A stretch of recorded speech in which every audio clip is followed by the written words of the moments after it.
마태복음 24장 36절입니다. 마태복음 24장 36절 한 절입니다. 그러나 그 날과 그 때는 아무도 모르나니 하늘의 천사들도 아들도 모르고 오직 아버지만 아시느니라. 아멘. 우리가 종말을 이야기할 때는 개인의 종말이 있고 우주적인 종말이 있다 그랬습니다. 개인의 종말은 아시다시피 우리가 이 지상의 삶을 살다가 하나님 앞에 불려가는 그때가 개인의 종말의 시간이죠. 우주적인 종말은 당연히 우리 주님께서 약속하신 대로 재림을 하시게 되면 우주적인 종말이 됩니다.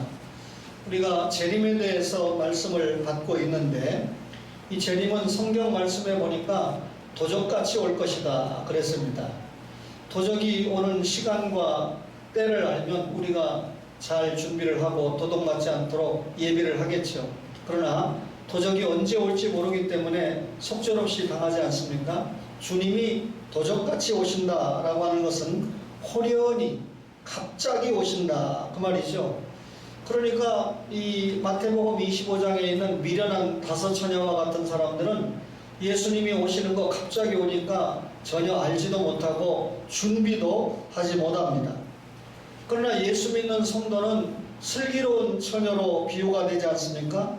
말하자면 영적으로 깨어있는 신자들은 주님의 재림을 준비하게 되는데 오늘 읽어드린 말씀대로 주님이 몇 날 며칠 몇 시에 오신다 딱 일러주셨으면 우리가 그날을 딱 찍어서 정확하게 준비하면 되겠는데 도적같이 오신다고 그랬으니까 갑자기 오신다고 그랬으니까 다만 깨어있는 처녀 신자와 같이 오신다는 건 분명하니까 준비한다는 거죠. 그런데 언제 오시느냐 날짜는 정확하게 알지 못하지만 오늘 이 성경 말씀을 보면 주님이 오신다고 하는 그 시기의 징조가 성경을 통해서 밝혀지고 있습니다. 마태복음 24장 3절에 보니까요, 예수께서 감람산 위에 앉으셨을 때 제자들이 조용히 와서 이르되 우리에게 이르소서 어느 때에 이런 일이 있겠사오며 또 주의 임하심과 세상 끝에는 무슨 징조가 있사오리까? 주의 임하심과 세상 끝, 주님 재림 때 무슨 징조가 있습니까? 재림의 징조가 뭡니까?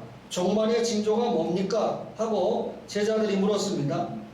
이때 예수님께서 여러 가지 사건들을 통해서 이 종말에 보여질 이 사건들을 예언으로 말씀해 주셨는데 특별히 마태복음 24장 32절과 33절을 볼까요? 무화과 나무의 비유를 배우라. 그 가지가 연하여지고 잎사귀를 내면 여름이 가까운 줄을 아나니 이와 같이 너희도 이 모든 일을 보거든 인자가 가까이 곧 문 앞에 이런 줄 알라 그랬습니다. 그 앞에 여러 가지 종말의 징조를 말씀하시고 주님께서 무화과 나무의 교훈을 통해서 주님이 오실 때가 가까이 왔다라고 하는 말씀을 전해 주신 거죠. 그러면 주님께서 말씀하신 여러 가지 재림의 징조 가운데 우선 우리가 알아야 될 것이 복음의 세계적인 전파입니다. 다시 말하면 이방인의 부르심이라는 거죠. 구약에서 하나님 나라를 우리에게 설명하기 위해서 이스라엘이라는 나라를 뽑아서 언약 백성 삼아서 보여주다 보니까 혹시 구원은 이 이스라엘 백성의 전유물이 아닌가, 유대인의 전유물이 아닌가라고 착각을 하는데 주님께서 재림하시기 전에 징조를 보이면서 복음이 세계적으로 전파된다. 다시 말하면 이방인도 불러주신다라고 하는 것이 중요한 징조입니다. 마태복음 24장 14절에 보니까 이 천국 복음이 모든 민족에게 증언되기 위하여 온 세상에 전파되리니 그제야 끝이 오리라. 뒤집어서 말하면 언제 끝이 오느냐? 이 천국 복음이 모든 민족에게 증언이 되어야 끝이 온다 그랬습니다. 로마서 11장 25절에도 우리가 새겨야 될 중요한 말씀이 있는데 로마서 11장 25절을 제가 읽어 드리겠습니다.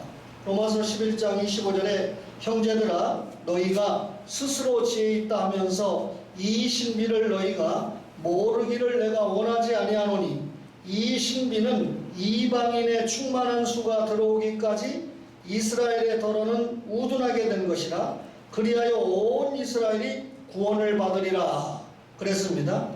이방인의 충만한 수가 들어온다. 복음이 세계적으로 전파가 되면 유대인뿐만 아니라 이방인들도 믿기로 작정된 자가 주님 앞에 돌아온다. 이게 주님이 오실 말세의 징조가 된다 그 말입니다. 그러면 예수님께서 재림하시기 전에 복음이 전 세계에 전파될 것이다 라고 하는 것이 중요한 한 징조이지 않습니까? 그러면 복음이 전 세계에 전파되는데 누가 이 사명을 감당해야 되나요? 당연히 말씀을 전하고 있는 저와 여러분들이 전 세계에 복음을 전할 사명을 받지 않았습니까? 그러면 복음이 세계적으로 전파가 된다라고 하는 말씀을 생각할 때 이 말이 세상에 살고 있는 전 인류가 다 복음화가 된다는 말이냐? 지구촌에 살고 있는 70억 이상의 모든 사람들이 지금 말로 말하면 다 예수 믿고 구원받는다는 말이냐? 라고 오해할 수 있는데 그 말 아닙니다. 마태복음 24장 11절을 한번 보시겠습니까? 마태복음 24장 11절에 보니까 거짓 선지자가 많이 일어나 많은 사람을 미혹하겠다 그랬죠. 거짓 선지자가 있다고 그랬는데 거짓 선지자가 예수 믿고 천국 가나요? 마태복음 24장 39절을 한번 보실까요? 39절에 보니까 홍수가 나서 그들을 다 멸하기까지 깨닫지 못하였으니 인자의 임함도 이와 같으리라 그랬습니다. 노아 홍수 사건을 말하죠. 홍수 심판이 있을 때 깨닫지 못해가지고 노아와 8가족은 구원을 받았지만 나머지는 어떻게 됐습니까? 심판을 받았지요. 마찬가지로 말세에 이렇게 구원받지 못할 사람이 있다는 말씀이죠. 한 구절 더 볼까요? 마태복음 24장 40절에 보니까 그때 두 사람이 밭에 있음에 한 사람은 데려감을 한 사람은 버려둠을 당할 것이요 두 여자가 맷돌질을 하고 있음에 한 사람은 데려가고 한 사람은 버려둠을 당할 것이다 그랬습니다. 데려감을 당하는 사람은 주님 재림하시면 천국에 갈 사람이고 버려움을 당할 사람은 지옥에 갈 사람입니다. 따라서 복음이 세계적으로 전파가 된다 이 말은 전 세계 사람들에게 주님의 복음이 들려져서 그리스도와 그리스도의 나라에 대해서 선택할 그런 태도 결정을 할 기회를 부여한다 그 말이죠. 나중에 내가 복음을 듣지 못해가지고 예수를 믿지 못했습니다 라고 하는 핑계를 댈 수 없도록 전 세계에 하나님의 복음이 전파가 된다면 그때 이제 주님이 오실 때가 됐다, 징조가 됐다. 아주 중요한 징조가 복음의 세계적인 전파라고 하는 것입니다. 그러면 오늘날 복음이 어떻게 됐을까요? 우선 세계에 전파가 될 때 중요한 것이 성경 번역이 중요하잖아요. 물론 우리나라에 성경이 번역되기 전에도 선교사님들이 오셔서 예수 믿으면 구원받는다라고 하는 것을 가르쳤습니다. 성경 없이. 근데 이것이 전 국민에게 확대가 되기 위해서 성경을 번역하는 것이 아주 중요하잖아요. 우리가 다 영어 성경, 헬라어 성경 못 읽으니까 그 성경을 우리말로 번역하는 것이 중요하지 않습니까? 현재 세계에 2019년도 지난해 발표한 이 문서에 의하면 세계 성경 번역 협회에서 발표한 겁니다. 7,355개 언어가 있답니다. 세계에. 우리나라에 외국어 대학이 많아야 되죠. 서울 외국어 대학에는 미얀마 학과가 없어요. 예를 들면 부산 외국어 대학만 미얀마 학과가 있기 때문에 지난번에 미얀마 대통령과 5명의 장관이 우리나라 방문했을 때 청와대부터 가지 않고 부산 외국어 대학부터 방문했습니다. 그래서 이 외국어 대학이 잘 건축된 걸 보면서 여러 가지 조인을 하고 자기들 좀 많이 도와달라 학문적으로 미얀마 학과가 있으니까 그렇게 온 거죠. 그러니까 서울 외국어대학교 없는 학과에 갈 친구들은 부산에 오게 되는데 그 중에 한 친구가 미얀마 학과에 입학했다가 마우나 리조트 사고 때문에 생존은 했지만 지금까지 한 30차례 수술을 받고 아직도 회복 중에 있는 그런 딸이 있습니다. 어쨌든 여러분 7,359개 언어 가운데 694개 언어는 완벽하게 신구약 성경이 번역이 됐다. 그런데 신약 성경은 1542개가 번역이 됐다. 그러니까 마태복음부터 요한계시록까지. 그런데 우리도 처음에 번역이 됐을 때 신약 성경 가운데 조그마한 신약전서에 보면 이 구약의 시편과 신약전서를 번역해서 쪽복음같이 이렇게 처음에 우리나라에 도착을 했는데, 단편으로 이 복음이 된 것이 1159편이다. 그러면 정확하게 계산을 해보니까 아직도 언어로 번역되지 않은 것은 3964개다. 제가 필리핀에 가서 한 1년 살다 보니까 필리핀에 대해서 많이 알게 됐는데, 그분들이 쓰는 언어가 따갈로그예요. 우리 여기 랄레인 집사님도 앉아 계시니까 따갈로그를 아주 잘 사용하죠. 그런데 이 섬이 한 10,000개 가까이 되는데 여기에서는 따갈로그가 통하는데 다른 지역으로 가면 전혀 또 따갈로그가 안 통하는, 그러니까 자기네 한 민족 가운데도 수십 개, 수백 개의 언어를 가지고 있는 겁니다. 말하자면 이분들에게 다 복음을 전하려면 그분들이 가지고 있는 언어로 성경을 번역을 해야 되는데, 분명한 것은 성경 번역이 안 됐어도 곳곳에 지금 선교사들이 들어가서 하나님의 복음을 전하고 있는데, 그게 지금 현재 이 시대의 현황입니다. 그러면 복음의 세계적인 전파가 주님이 재림하실 중요한 한 징조라고 할 때, 지금같이 복음이 세계적으로 전파가 활성화되어 있는 때가 없다, 그 말이죠. 그러면 복음이 세계적으로 전파가 되기까지 주님께서 우리에게 임무를 주셨죠. 오직 성령이 임하시면 예루살렘부터 땅끝까지 내 증인이 되라. 너희는 온 천하에 다니며 만민에게 복음을 전파하라. 누구의 명령입니까? 예수님의 명령이잖아요. 성경 전체를 이야기할 때 구약은 예수님을 예비했다면, 신약의 사복음서는 예수님이 이런 분이다, 예언된 분이 이런 분이다라고 제시했죠. 그분이 이 땅에 오셔서 십자가와 부활의 진리를 다 성취하시고 어떻게 했습니까? 다시 하늘로 복귀하시면서 너희가 이 십자가와 부활의 복음을 땅끝까지 전해라. 전파 사명을 우리에게 주지 않았습니까? 그 전파 사명이 끝나면 개인적으로 종말이 오고, 그 전파 사명이 완전히 끝나면 주님이 재림하시면 약속한 하나님의 나라가 완성이 되는 것입니다. 그러면 우리는 초림과 재림 사이에서 그리스도의 나라의 완성을 보면서 우리가 사명을 감당하고 있는데, 그것이 복음 전파의 사명이지 않습니까? 참 이상합니다. 예수님께서 이 명령을 주셨을 때 사도행전을 보면 대표적으로 사도행전 1장부터 12장까지 베드로가 열심히 전도했죠. 또 13장부터 28장까지 보면 사도 바울을 통해서 열심히 복음을 전하지 않습니까?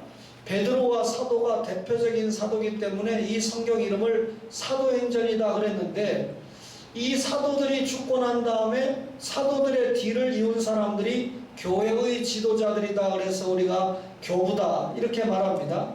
훌륭한 교부들이 또 하나님의 말씀을 열심히 전파했습니다. 복음을 열심히 전파한 결과 어떤 일이 생겼나요?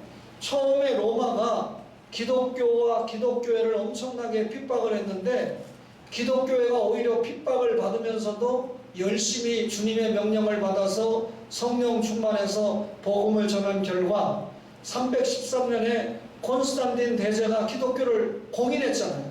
공적으로 인정을 했으니까 이제는 기독교 신자라는 이유 때문에 핍박을 받을 이유가 없어졌습니다. 그러다가 380년에 데오도시우스 황제가 기독교를 국교로 인정을 하게 됐는데, 우리 이 서연이나 이 정우와 같은 친구들이 목사님, 어떤 사람들은 기독교가 국교로 인정이 된 것이 392년이라고 그러는데 왜 목사님은 380년이라고 하십니까? 라고 질문할 수 있기 때문에, 기독교 신자들은 보통 국교로 인정된 것이 380년이라고 그렇게 이야기합니다. 그러나 일반 세계사학자들은 392년이라고 그렇게 이야기하는데, 공인된 것은 313년이고 380년에 우리가 국교로 인정이 됐다. 이 말은 이제는 기독교 신자가 아니면 거꾸로 핍박을 받는 것인데, 그 당시에 우리 기독교 여러 회의 가운데 아리우스파와 아타나시우스파가 있는데, 아타나시우스는 삼위일체교를 인정하는 것이고 아리우스는 삼위일체교를 인정하지 않습니다. 삼위일체교를 인정하지 않는 아리우스파를 배격하고 받아들이지 않았기 때문에 380년에 우리는 삼위일체교를 인정하는 사람을 인정을 하니까 우리는 그것이 참 기독교를 인정하는 것이다 생각했지만, 일반 학자들이 볼 때는 아직까지 기독교가 완전히 국교화되지 않고 392년에는 이제는 이교도에게 제사 지내는 것까지 철저하게 방지를 했습니다. 그러니까 기독교를 국교로 삼았는데 이방 신전에 가서 경배를 한다거나 그러면 그 사람은 붙들려서 투옥되거나 죽는 거죠. 그러니까 완전하게 국교가 됐다 해서 392년으로 주장을 하는데, 어쨌든 데오도시우스가 기독교를 국교로 인정하는 것은 380년입니다. 그런데 기독교가 공인되고 국교가 된 이후에요, 교회가 핍박을 받고 순교를 할 때 믿음을 잘 지켰는데 오히려 국교가 되고 나니까 기독교회가 타락합니다.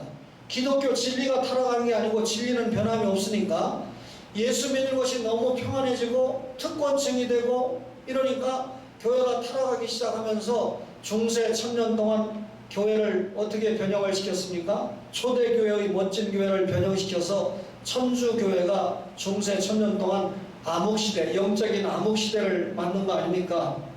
그런데 여러분, 로마 교황청에서 모든 것을 좌지우지할 때 보니까, 자, 땅끝까지 이르러 예수님이 복음을 전파하라고 그랬는데 복음 전파합니까 안 합니까? 천주교에서는 뭐라고 그랬냐면요, 장로교가 믿는 예정론에 대해서 오해를 했습니다. 예수 믿기로 작정된 자는 다 믿는다며 천주교가 주장합니다.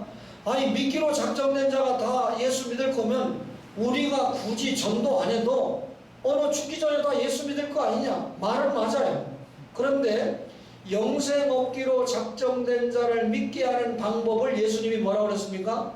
미련한 전도. 너희가 전도를 열심히 해라. 땅끝까지 복음을 전해라. 그 전도라고 하는 방편을 통해서 예정된 자를 찾는 것이 하나님의 뜻인데, 천주교는 예정돼 있으면 다 믿을 텐데 우리가 굳이 전도할 필요 뭐 있느냐, 천주교 와서 미사나 잘 드리면 되지, 이렇게 예정론에 대해서 오해를 했기 때문에 선교 안 했습니다. 또 하나가, 너희는 땅끝까지 이르러 내 증인이 되라 라고 하는 이 명령이 12제자 사도들이 받은 명령이지 오늘 우리에게 하신 명령은 아니지 않느냐. 그러니까 선교 명령, 전도 명령이 사도적인 이 명령이지 우리가 받은 명령이 아니다라고 오해를 했기 때문에 전도하지 않았습니다. 마르틴 루터 신부를 통해서 1517년에 교회 개혁이 일어났잖아요. 기독교를 개혁한 거 아닙니다. 종교를 개혁한 거 아닙니다. 그래서 종교 개혁이라는 말이 잘못됐다고 그랬죠.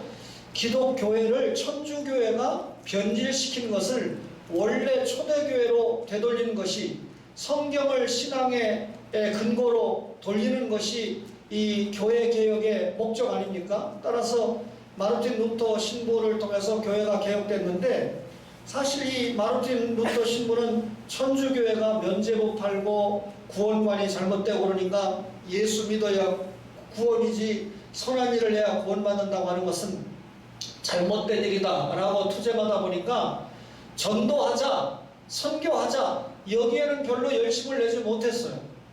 교회 개혁이 끝나고 난 다음에 독일이라고 하는 나라는 루터교회가 만들어졌거든요. 그러니까 천주교를 전부 믿던 독일교회가 상당히 루터교회 신자로 바뀌었는데, 이 루터교회 신자들이 무엇을 생각하게 되냐면, 우리가 천주교하고 투쟁을 해서 예수 잘 믿고 예수 믿어야 구원이다 라고 하는 이 루터교 신앙, 우리와 교리가 비슷합니다. 뭐만 달라서 못 합쳤다고 그랬죠? 칼빈하고 성만찬관이 달라서 합치지 못했거든요. 루터는 공제설이고 우리는 이 영적 기념설이기 때문에 합치지 못했는데, 어쨌든 이 루터교에 반발해서 독일에서 일어난 게 경건주의입니다. 스페인을 프랑켄을 중심으로 해서 경건주의가 일어나서 진젠돌프로 연결이 되는데, 이 진젠돌프 같은 사람은 굉장한 부자였거든요. 그래서 이 천주교로부터 핍박받는 기독교 신자들이 자기네 목장 영지로 들어오면 그냥 다 먹여 살려줄 만큼 엄청난 역할을 했는데, 이 일로 말미암아 엄청나게 선교가 됐는데요.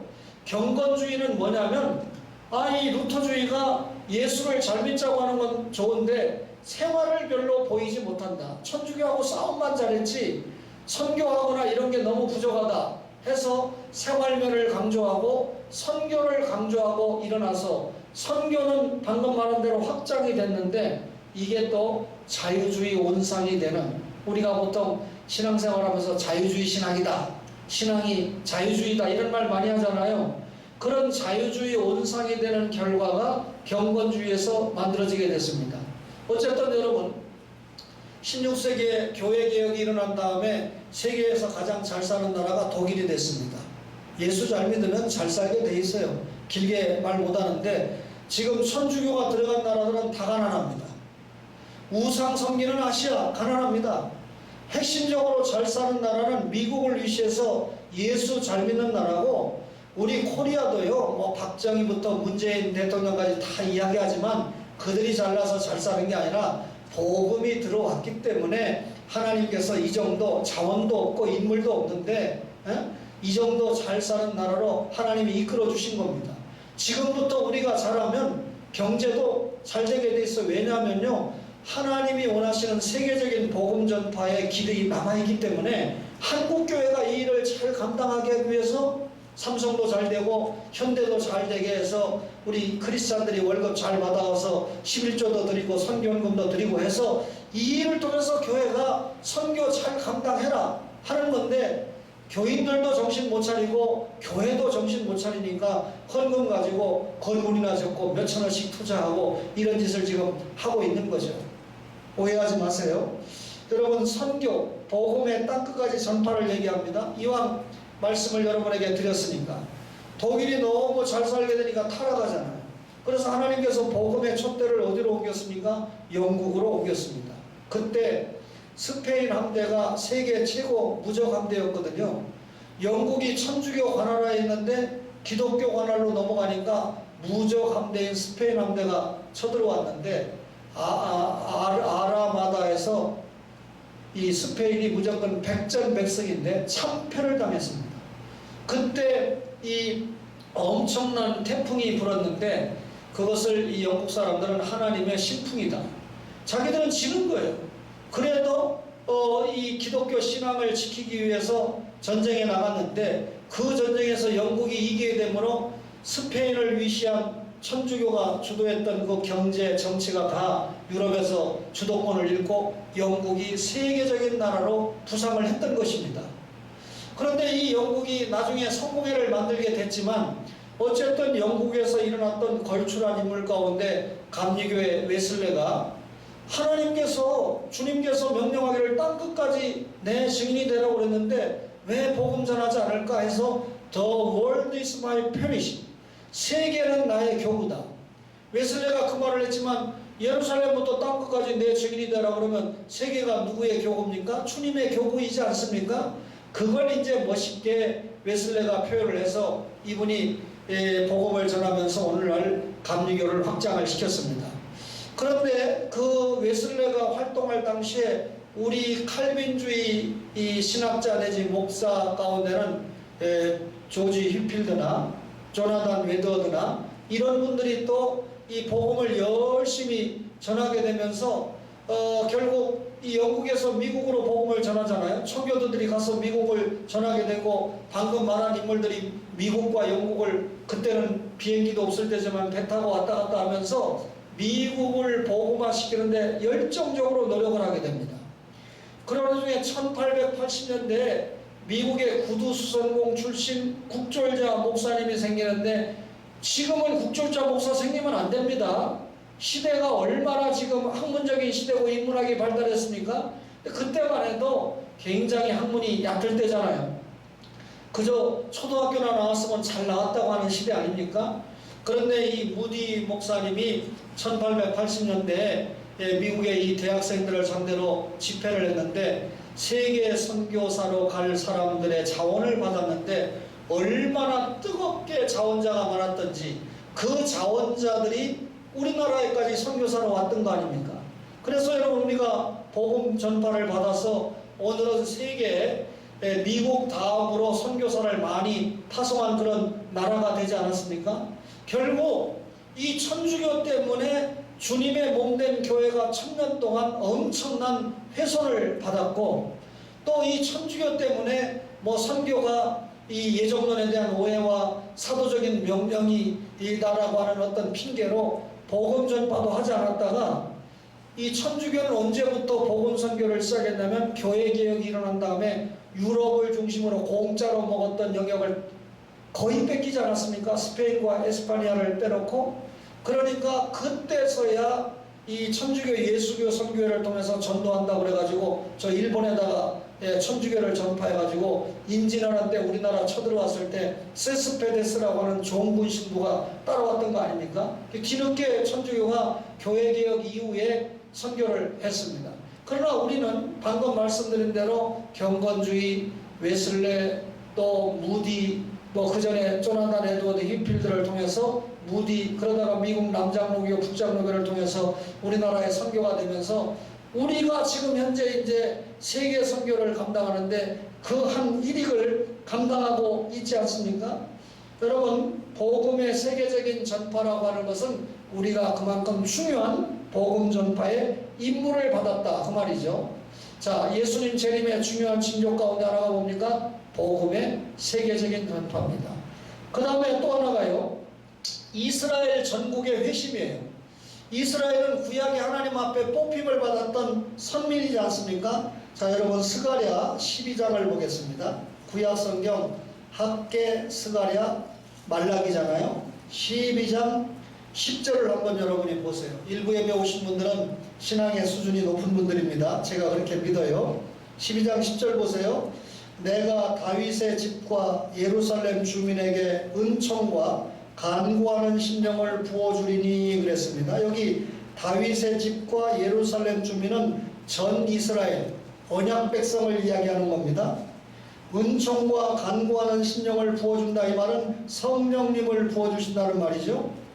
그들이 그 찌른 바 그를 바라보고 유대인들이 예수님을 찔렀습니다.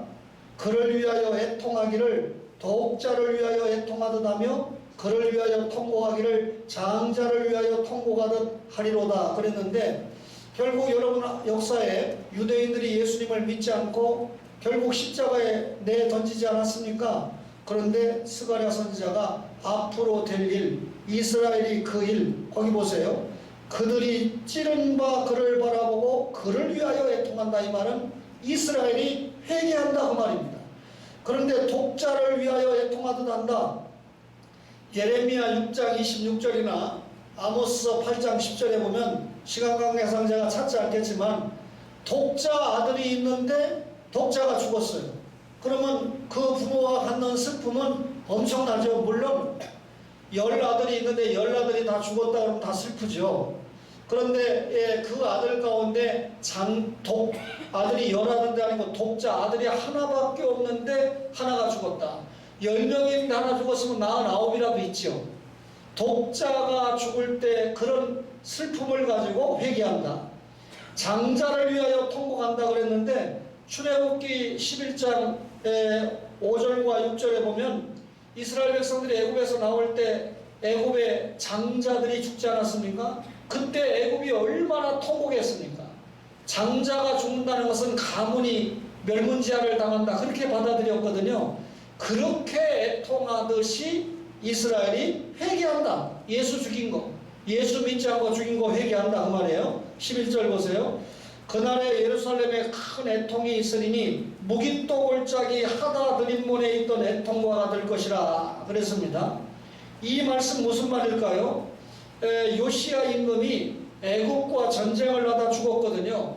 그때 이스라엘 백성들이 왕이 애국과 전쟁하다 죽었다고 얼마나 애통하고 통곡했는지 모릅니다. 그런 애통에 비유를 해서 이스라엘이 예수님을 십자가에 못 박은 걸 회개한다 그 말이죠. 12절에 온 땅 각 족속이 따로 애통하되 다윗의 족속이 따로하고, 여러분 12절부터 14절까지 따로라고 하는 히브리 말 르바트라고 하는 말이 11번이나 나와요. 온 땅 각 족속이 따로 애통하되 다윗의 족속이 따로하고 그들의 아내들이 따로 회개하고, 나단의 족속이 따로하고 그들의 아내들이 따로하고, 따로 그 아내들이 따로. 이 무슨 말이에요? 개인적으로 회개한다는 말이에요. 여러분, 예수 믿고 천당 가는 것이 집단이 됩니까? 개인이 됩니까? 이스라엘이 구원받는다 할 때 이스라엘 전민족이 구원받는 겁니까? 믿는 이스라엘 개개인이 구원받는 겁니까? 이미 스가랴 선지자가 얘기를 했죠. 그런데 여러분 거기 보세요. 주님의 말씀 기가 막히죠. 다윗의 족속이 따로 하고 그 밑에 보면 나단의 족속이 따로 한다 그랬는데, 사무엘하 5장 14절에 보면, 사무엘하 5장 14절에 보면 나단은 다윗의 아들입니다. 그러면 다윗과 나단하면 다윗 통치 계급이죠, 오늘날로 말하면. 그 다음에 13절 보세요. 레이의 족속이 따로하고 그들의 아내들이 따로하며 시므이의 족속이 따로하고 그들의 아내들이 따로한다. 여기 시므이는 레이의 손자를 말합니다. 그러면 여러분 이 다윗 족속 그러면 통치 계급이고, 레이 족속 그러면 종교 계급이잖아요. 그러면 전 이스라엘이 회개할 때 지배자 계급도 종교 계급도 너나할 것 없이 모두 각자 따로 개개인이 예수 믿지 않고 십자가에 죽인 걸 어떻게 한다? 회개한다. 그러면 전 이스라엘이 이렇게 회심을 하게 될 때 누가 오시는 줄 알아라? 예수님이 이 땅에 임박한 줄 알아라. 지금 그 말씀을 하고 있는 거거든요. 아까 읽었던 로마서 11장을 한번 보겠습니다. 로마서 11장 25절을 보세요. 아까 읽었던 스가랴 말씀과 로마서 이 말씀이 대표적으로 제가 구약과 신약에서 한 구절씩 제시했는데, 이게 이스라엘의 전국의 회심이 예수님의 재림징조라는 것을 대표합니다. 형제들아, 너희가 스스로 지혜 있다면서 이 신비를 너희가 모르기를 내가 원하지 아니하노니, 이 신비는 이방인의 충만한 수가 들어오기까지 이스라엘의 도로를 우둔하게 된 것이라, 그리하여 온 이스라엘이 구원을 받으리라 그랬습니다. 여기 온 이스라엘이다 그랬는데, 여러분 잘 보세요. 15절에 보면, 로마서 11장 25절에 보면 이방인의 충만한 수가 들어오기까지 이스라엘의 도로는 우둔하게 된다 할 때, 이 이스라엘이 영적인 이스라엘입니까? 육적인 이스라엘입니까? 육적인 이스라엘입니다. 그러면 25절에 그리하여 온 이스라엘이 구원을 받으려는데, 여기 이스라엘도 육적인 이스라엘입니다. 문맥이 같으니까. 그런데 앞에 온 이스라엘이라고 그랬어요. 이 말은 예수 믿는 이스라엘을 포함할 때 온 이스라엘이라고 얘기했어요. 다시 말하면 영생 얻기로 작정된 이스라엘. 이상근 박사님은 구약 성경을 읽어보면 이스라엘을 표현할 때 보면 보통 이스라엘 그럴 때 개개인을 얘기하지 않고 이스라엘 민족, 이스라엘 국가 전체를 이야기했잖아요. 그런 표현의 습성상 여기 온 이스라엘이라고 표현을 했지만, 여기 온 이스라엘은 예수 믿기로 작정된 이스라엘입니다. 그러니까 예수 믿기로 작정된 이스라엘 백성들이 예수를 믿으면 어떻게 한다는 거야? 주님이 오신다 그 말이에요. 거듭 말씀드렸지만 이슬람교가 너무 세지고 있어요. 사실 이슬람교가 이 정도로 세져가지고 세계 종교의 50~60%를 차지한다 그러면 어떻게 되겠습니까? 여러분 상상을 해보세요. 이슬람은 주시는 대로 아기를 낳잖아요. 우리는 주시는 대로 안 낳잖아요. 그러니까 이 전 세계가, 이슬람은 무조건 나면 이슬람 믿어야지, 이슬람교 안 가지면 그게 아버지가 됐던 아들이 됐던 자기들끼리 죽입니다. 아무 죄책감 느끼지 않잖아요. 이런 어떤 와중에 이슬람이 세계의 종교가 될 때 여러분 세계가 어떻게 되겠습니까? 염려하지 마세요. 저는 확신하기를 그렇게 되기 전에 이 이슬람 때문에 가장 시달리는 나라가 이스라엘이잖아요. 예수 믿고 회심한다. 그러면 결국 예수님이 그런 사태가 일어나기 전에 재림하신다 그 말이죠. 오늘 두 가지 말씀드렸습니다. 예수님의 재림의 징조 가운데 복음이 세계적으로 전파된다. 이스라엘의 전유물이 아니다. 그럼에도 불구하고 이스라엘 전국이 회심하는 것이 예수님이 재림하시는 하나의 징조가 된다 그랬습니다. 재림의 징조 다음 주일에 한 번 더 또 말씀을 드리도록 하겠습니다. 그러면 오늘 이론적으로 받지 마시고 예수님의 재림이 무르익었으니까 우리가 할 일이 뭐였습니까? 오늘 선교 사명이죠. 복음 사명이죠. 전파 사명이죠. 이걸 교회가 잘 감당해야 된다 그 말이죠. 주신 말씀 생각하시면서 찬송가 292장 부르면서 예물 드리겠습니다.